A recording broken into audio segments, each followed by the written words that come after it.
Waduh, mimisan bisa membatalkan puasa. Assalamualaikum warahmatullahi wabarakatuh. Sahabat Harakah yang dirahmati Allah. Bulan Ramadan adalah bulan mulia bagi umat Islam, sebuah anugerah dan keberuntungan yang sangat besar apabila kita, kaum muslimin, bisa berjumpa dengan Ramadan serta dapat menjalankan berbagai ibadah wajib dan sunnah di bulan istimewa ini. Salah satu ibadah wajib yang tidak terdapat pada bulan lain kecuali Ramadan ialah puasa setiap hari selama 1 bulan penuh dengan cara menahan diri dari segala hal yang membatalkannya seperti makan, minum, berhubungan intim, dan lain sebagainya mulai dari terbit fajar hingga terbenamnya matahari atau waktu maghrib. Dalam surah Al-Baqarah ayat 187 Allah Subhanahu wa Ta'ala berfirman, "Dihalalkan bagi kamu pada malam hari di bulan puasa bercampur dengan istrimu. Mereka adalah pakaian bagimu, dan kamu adalah pakaian bagi mereka." Allah mengetahui bahwa kamu tidak dapat menahan dirimu sendiri, tetapi Dia memberi tobatmu dan memaafkanmu. Maka sekarang campurilah mereka dan carilah apa yang telah ditetapkan Allah bagimu. Makan dan minumlah hingga jelas bagimu perbedaan antara benang putih dan benang hitam, yaitu maksudnya waktu fajar. Kemudian sempurnakanlah puasa sampai datang malam.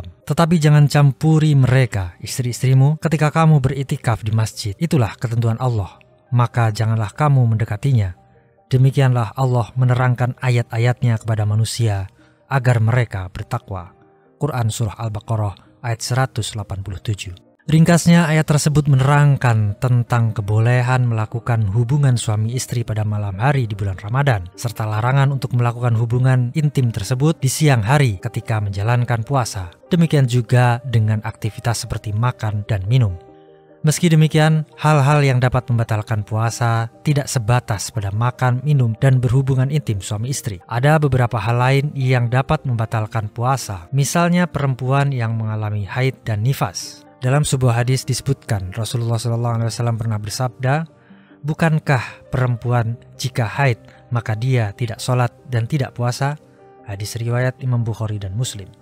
Kemudian dalam hadis riwayat Imam Muslim, seorang wanita bertanya kepada Sayyidah Aisyah, "Kenapa perempuan yang haid mengqadha puasa dan tidak mengqadha sholat?" Maka Sayyidah Aisyah menjawab, "Apakah kamu dari golongan huriyah?" Aku menjawab, "Aku bukan huriyah, akan tetapi aku hanya bertanya." Lalu dia, Sayyidah Aisyah menjawab, "Kami dahulu juga mengalami haid, maka kami diperintahkan untuk mengqadha puasa dan tidak diperintahkan untuk mengqadha sholat." Hadis riwayat Imam Muslim. Selain haid bagi wanita, perkara lain yang dapat membatalkan puasa ialah muntah karena disengaja. Nabi Muhammad SAW bersabda, "Barang siapa yang terpaksa muntah, maka tidak wajib baginya mengqadha puasa, dan barang siapa muntah dengan sengaja, maka wajib baginya mengqadha puasanya." Hadis riwayat Imam Abu Dawud. Wajib mengqadha artinya di sini ialah puasa yang dilakukan orang tersebut menjadi batal.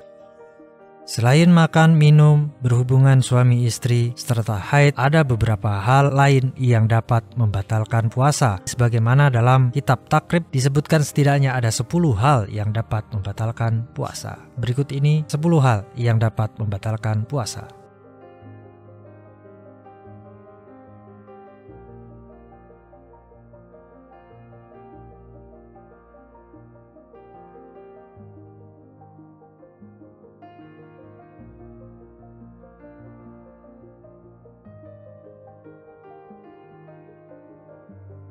Kembali ke pertanyaan di awal video, apakah mimisan membuat puasa batal?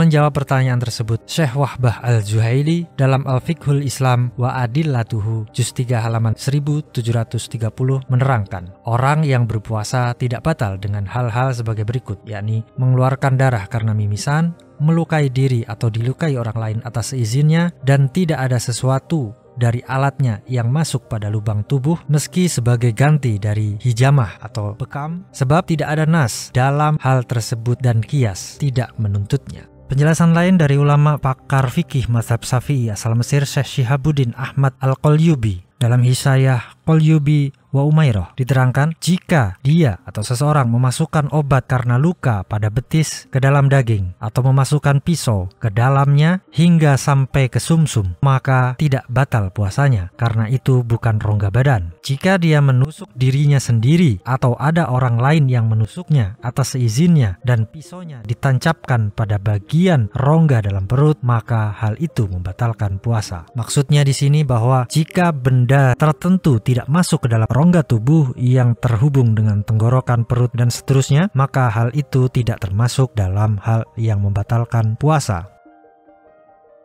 Terkait dengan keluarnya darah, hal itu juga bukan termasuk hal yang membatalkan puasa. Sama seperti orang yang melakukan bekam pada saat puasa, yaitu pengobatan dengan cara mengeluarkan darah kotor dari sayatan kecil dalam tubuh. Mayoritas ulama berpendapat bahwa bekam tidak membatalkan puasa dan tidak dimakruhkan bagi orang yang berpuasa. Syekh Abdul Hasan Ali Al-Mawardi dalam Al-Hawil Kabir mengatakan, adapun bekam tidak membatalkan puasa orang yang berpuasa dan tidak dimakruhkan. Demikian pendapat sebagian besar sahabat dan ahli fikih. Dari penjelasan tersebut dapat diketahui bahwa mimisan atau keluarnya darah dari hidung secara tidak sengaja tidaklah membatalkan puasa. Hal ini juga berlaku bagi orang yang terluka, misalnya karena pisau hingga berdarah atau karena melakukan bekam. Karena luka, mimisan atau keluarnya darah tidak termasuk dari 10 hal yang dapat membatalkan puasa, sebagaimana dalam kitab Takrib Matan Abi Suja, bahwa hal-hal yang membatalkan puasa adalah sebagai berikut. Pertama, masuknya benda ke dalam tubuh dengan sengaja melalui lubang atau rongga tubuh yang terbuka seperti mulut, hidung, dan lainnya. Yang kedua, masuknya benda ke dalam kepala. Yang ketiga, mengobati orang yang sakit melalui kubul dan dubur. Yang keempat, muntah dengan sengaja. Yang kelima, bersetubuh dengan sengaja. Yang keenam, keluar mani karena bersentuhan kulit atau sengaja. Yang ketujuh, karena haid. Yang kedelapan, karena nifas. Yang kesembilan, hilang akal kesadaran atau gila. Dan yang kesepuluh adalah murtad. Demikian penjelasan tentang mimisan apakah membatalkan puasa atau tidak. Semoga kita senantiasa diberi kesehatan dan kekuatan iman Islam untuk menjalankan ibadah-ibadah baik yang wajib maupun yang sunnah di bulan Ramadan dan bulan-bulan selanjutnya. Semoga bermanfaat. Terima kasih. Mohon maaf apabila terdapat kekurangan dan kesalahan.